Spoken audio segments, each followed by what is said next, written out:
Football বিশ্বকাপ দেখা কি হারাম? এখানে আপনারা অনেকেই আছেন বিশ্বকাপ ফুটবলের খোঁজ খবর রাখেন, আর অনেক আসামি আছেন যারা খেলা দেখেন। এই সমস্ত খেলাধুলা দেখা, ফলো আপ করা, এটা কি হারাম নাকি হালাল? এর চাইতে বেশি প্রাসঙ্গিক প্রশ্ন হলো একজন আখেরাতে বিশ্বাসী ইমানদারের সাথে এগুলো যায় কিনা। দুর্ভাগ্যজনক বিষয়, অনেক নামাজি কালামী মানুষ এই সমস্ত খেলাধুলার খোঁজ খবর রাখে। ভাইরা আমার, আমরা আসুন তওবা করি, আল্লাহর কাছে জবাবদিহি করতে হবে। কোরআনে কারীমে সূরা মুমিনুন 18 নম্বর পারার প্রথম সূরা, আল্লাহ তাআলা এই সূরাতে বলেছেন, জান্নাতুল ফেরদাউসের অধিকারী হবে যে মানুষেরা, যারা আল্লাহর কাছে কিয়ামতের দিন সফল ইমানদার হিসাবে উঠবে, সার্থক মুমিন হিসাবে আল্লাহর সামনে হাজির হবে। তাদের বৈশিষ্ট্য হলো ওয়াল্লাযীনা হুম আনিল লাগবি মুরিদুন, যারা অহেতুক ক্রিয়াকর্ম থেকে বেঁচে থাকবে।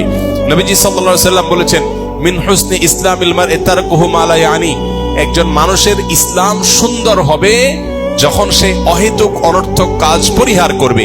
অনর্থক কাজ করে সে কখনো ভালো মুসলমান হতে পারে না।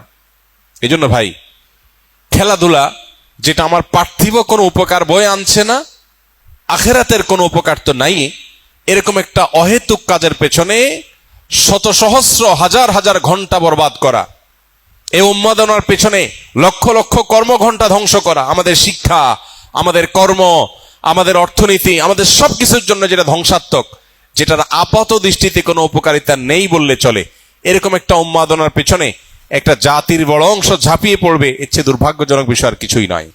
এজন্য এটা থেকে ফেরাবার জন্য সেরকম সত্যিকারের দেশপ্রেমিক, সত্যিকারের উম্মাহ প্রেমিক, সত্যিকারের দেশে মানুষের কল্যাণ চায়, এরকম মানুষ আমাদের সমাজে খুব বেশি নেই।